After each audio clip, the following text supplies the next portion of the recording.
Hi, my name is Sariana LTT, and my presentation is over 50 Shades of Grey versus philosophy. So in this presentation, I will be talking about the philosophy of 50 Shades of Grey and how I thought it connected. I'll be talking about what 50 Shades of Grey is, so essentially the plot, the characters and their stories, how it ties into feminism, feminism and Wollstonecraft, which is a great philosopher of feminism, Christian versus Socrates, some more about Christian, violence, BDSM, and philosophy, and then I'll be talking about the optimists of sex, and the pessimists of sex, kind of like versus each other, and then I'll be concluding it with like love and Aristotle to end on a good note. So first, I'm going to show you the trailer of the 50 Shades of Grey movie, which will take us to YouTube.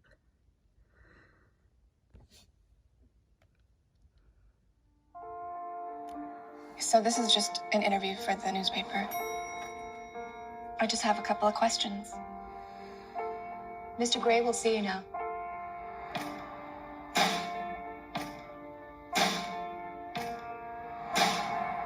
What was he like?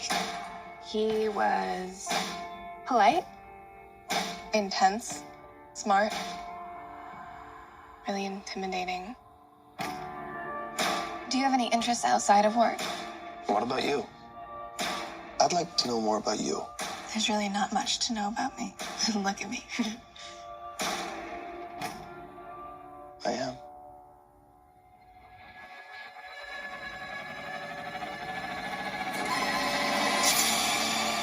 To what do you owe your success? I exercise control in all things, Miss Steele. It must be really boring.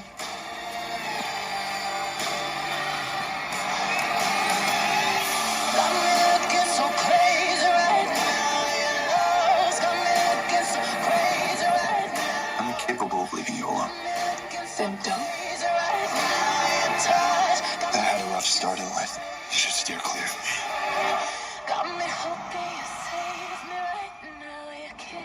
I don't do romance. My tastes are very singular. You wouldn't understand.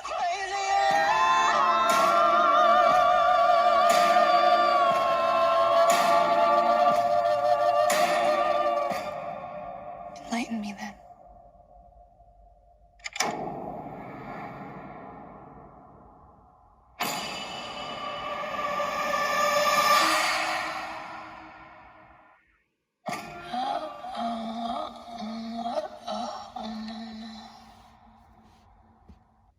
Okay, so that was the trailer.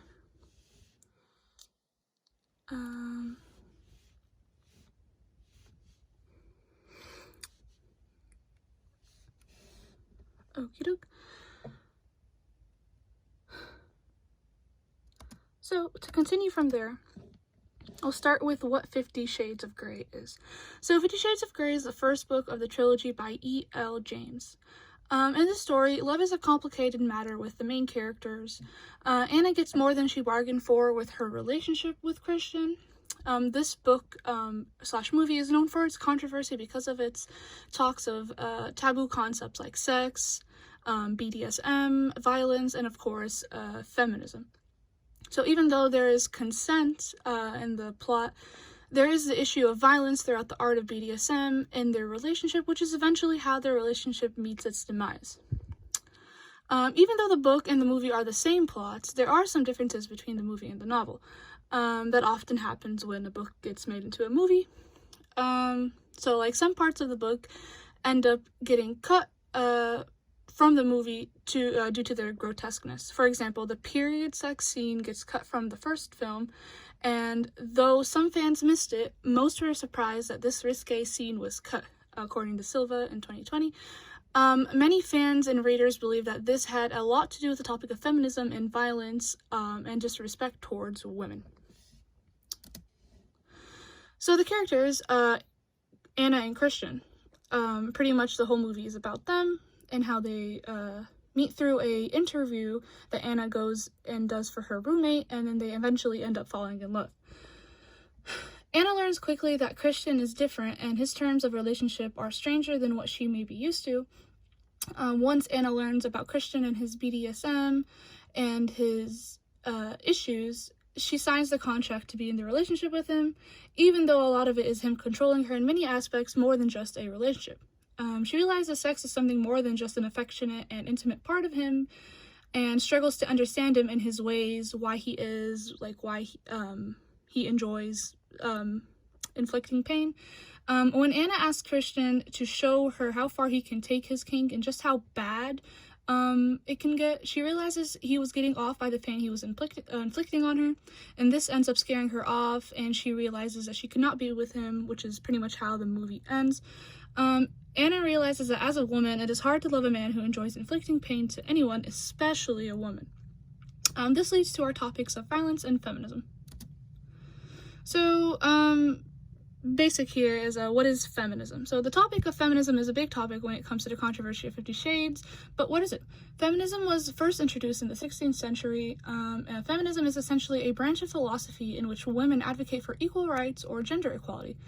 Feminists argue that women should have the same opportunities as men within society, politics, and career, according to Trumpeter, an article written in 2015. Basically, these are just women rights. It does not have to be about politics or just career. In this case, it's also about a relationship and sex.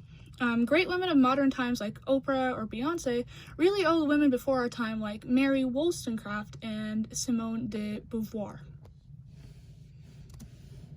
Alright, so feminism and Wollstonecraft. The things that Wollstonecraft wrote about feminism in her time are still relevant in modern times. She once said, "Women exist for the sake of men as if they were property of men." This concept can be seen when Christian explains to Anna that he was born to control things and exercises control in all things, according to the book, even if those things are just sexual or not. A big topic of discussion is the emotional and mental abuse, where Christian Grey controls everything that Anna does, from what she eats to where she works. And this is something that feminists would have a big problem with, according to Trumpeter. Christian had control of her personal life, dietary habits, always kept an eye on her, which was written out in their contract. This is more than what a relationship, or what most people are used to in a relationship. It was considered like ownership, sorry. In the book, we see that he almost stalks her, but throughout the movie, we see that it's not to that extent, and that he was more of like telling her what to do, which was still like ownership.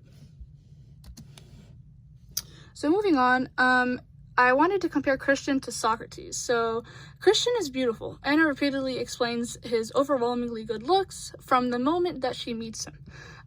He is also described, as an intelligent man and an intellect, a hardworking man with a lot to show for it. Anna also mentions his arrogance from the first chapter, where she meets him to interview him. We can compare him to Socrates, both very intelligent men, but even though Christian was known for his looks, Socrates was not. He was actually considered to be ugly,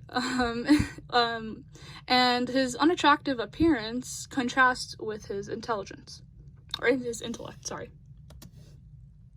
So some more things about Christian. Christian is a successful rich man who has singular tastes, as he says in the movie. In fact, he tells Anna that he likes to exercise control in all things, which can easily be seen as an issue in feminism because of the stereotypical concept that men should always lead or be in control. In the first chapter, the audience is presented with a stern, dignified, controlling man as Anna interviews him. He talks about his power and how he was born to control things, like his own company. He even refers to himself as a very wealthy man. Anna also mentioned that he was arrogant, claiming that like if he was in charge of so many things that if he just decided to quit his business in telecommunications and sale, that so many people would be out of a job. It's as if people owe him more than what he actually gives. He clearly thinks highly of himself and what he has managed to accomplish. Everything about him is clean, organized, and secretive, from his office at work to his sexual life with Anna. So now we're going to talk about violence, BDSM, what it is essentially, and how that ties into philosophy. Continuing from our last slide, the book is known for its glorification of violence. Christian's relationship with Anna is powerful and dominant. According to Trumpeter, Christian's 50 Shades implies the changeable nature of Christian's personality, from loving and playful to abusive and controlling. The relationship, according to the book, is abusive, as there are scenes of physical violence when Christian spanks Anna until she cries. There is also a scene that is arguably a rape scene, as Anna does not explicitly consent. This is another scene from the book which was not used in the movie.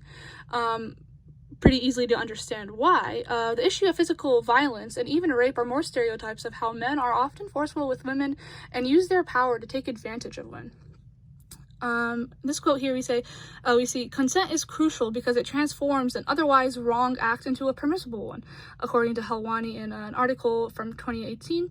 So in this case, Christian's actions were not permissible in the eyes of the pessimists of sex, which we will discuss in a couple of slides, and the wrongful act of sex was still wrong, if not worse, because it was considered rape. Even though they were bound under a contract, promoting abusive relationships and allowing BDSM to be seen as an excuse for abuse, it is easy to understand why this scene was removed from the movie. Now, what is BDSM? BDSM stands for bondage and discipline / dominance and submission / sadism and machoism.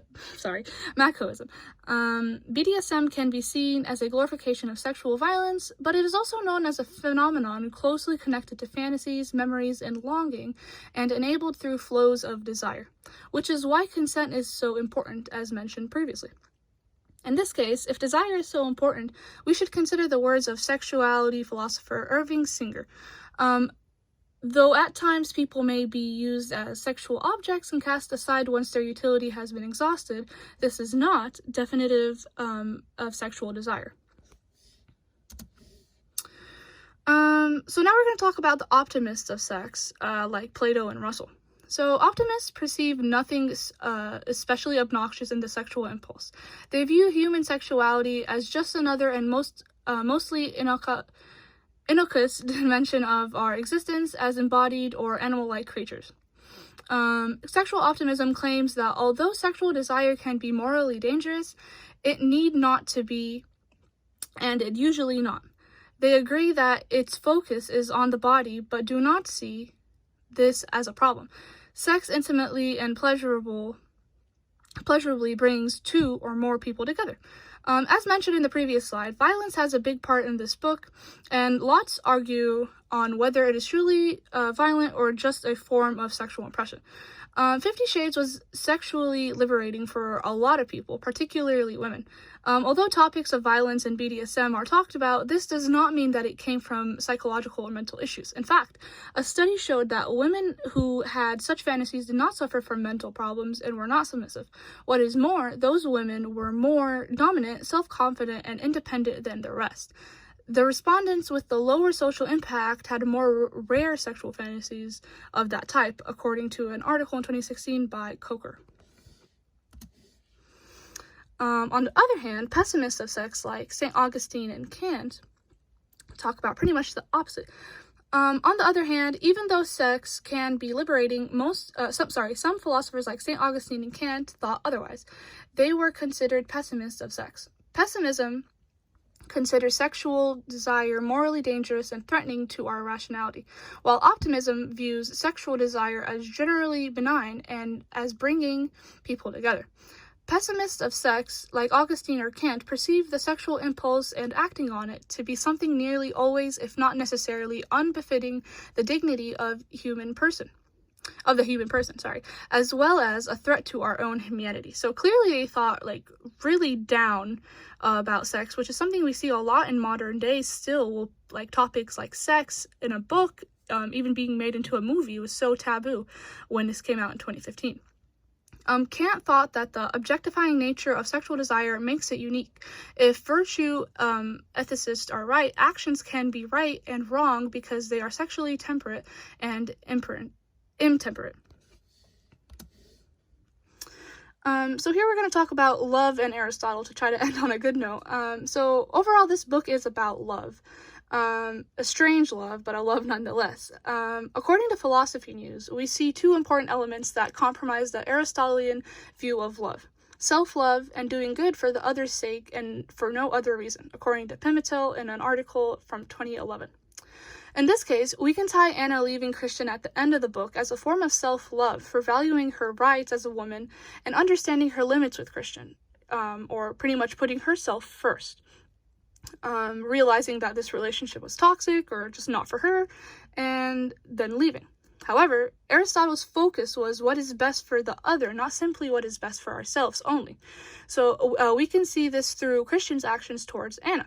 Even though his needs are important to him for sex, the pain he was inflicting is how he was getting off. That ties into issues from his past. But the whole time we see him breaking some of his own rules from the contract just to be with Anna.